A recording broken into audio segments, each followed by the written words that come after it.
It's no surprise anymore that you'll find these types of comments under a video, either about an animal animation, dragon puppets, or people cosplaying as their own animal character.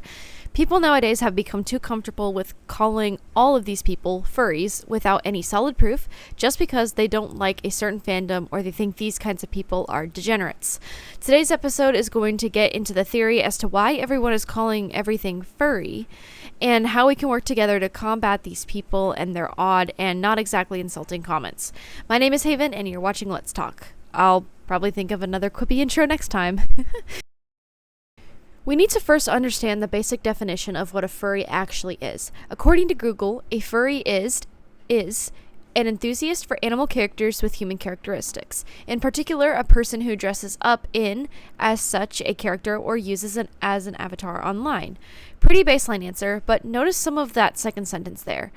In particular, a person who dresses up in as such character. This sounds a lot like cosplay, doesn't it? Dressing up as your favorite character and pretending to be them? Often the misconception with furries is that they think they're animals, and as such, act like one. However, if you sit down and talk to anyone within the fandom, and the good side, mind you, they will tell you otherwise. Don't believe me? Go ask one yourself.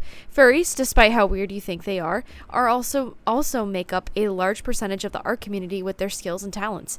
Take that away, and you practically take away half of the art community as a whole. Some even create cosplays or fursuits and often make thousands of dollars doing so. If that's not a profitable business, I don't know what is.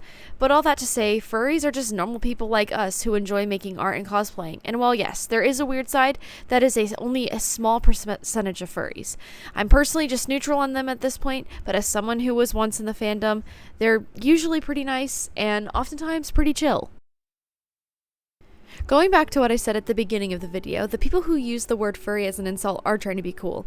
But let's be honest, that's not a very good insult. Many people who use these insults are young children, people who don't know what a furry actually is, or people who have only heard rumors or about the bad stuff on the opposite side of the fandom. You'll see a lot of these insults under dragon puppet videos, animations involving creatures, etc. Most of these creators aren't even furry to begin with. And let's not forget that just because these people make fluffy dragons or have a cat persona to represent themselves, it doesn't make them a furry. And whoever got that idea was just trying to cause trouble because they wanted to be a troll. These people will label anything as a furry as long as it gets a reaction out of you or someone else. They don't care who they're insulting in the process and probably don't realize what they're saying 90% of the time. If you wanted to slander the fandom name, you would need to try harder than that. So many people have used it as an insult for people who have animal characters, anther or feral, as I've been saying in the last 2 chapters. These people don't often take into consideration the amount of official media under companies like DreamWorks or Disney with animals who talk or have human characteristics that exist in the world. Talking cartoon animals have been a thing for a long time, and no one's ever insulted those for being furry. But anyone on YouTube who even cosplays as their own character or has one representing their online persona is considered a furry. Make it make sense. Puppeteering has been around for a long time too, and no one has been criticized for having animal puppets. Why is it now that people who take time out of their day to make these amazing paper dragon puppets that are now being considered furries just because their characters have some fluff to them?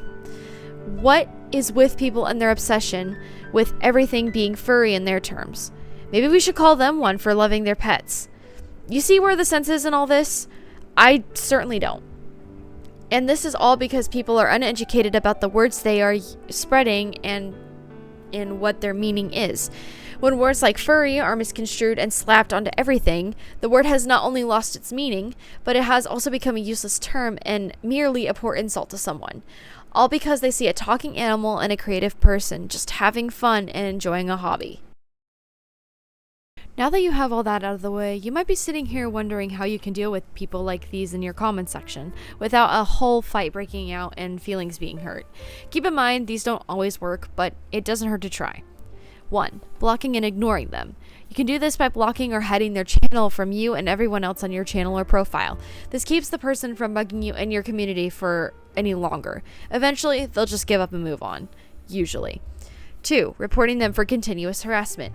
If you've already asked them to stop and they're continuing to harass your audience, the best thing you can do is report them and then use tip 1. Even if this doesn't work, you won't have to deal with that person bothering you as much. 3. Educating them. Using your knowledge on what the furry fandom is and then saying you aren't a part of that fandom sometimes gets people to back off.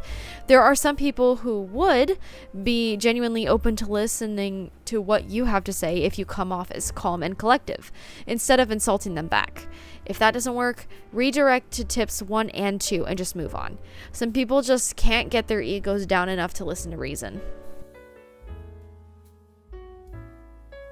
Furry or not, this is just a dumb insult, and you shouldn't let it affect you. These people are just looking to do some trolling and ignore the hurt in their lives. The best thing you can do is block and ignore them if they don't listen to reason.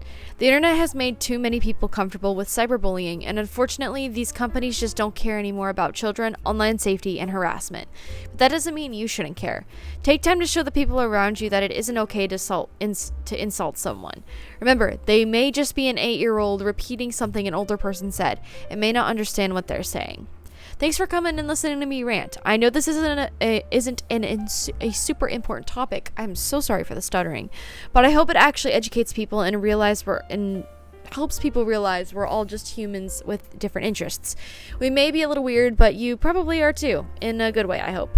If you like videos like this, consider checking out the first one I made about warrior cats editors. I promise it's worth your time. Thanks for watching, and I'll see you soon.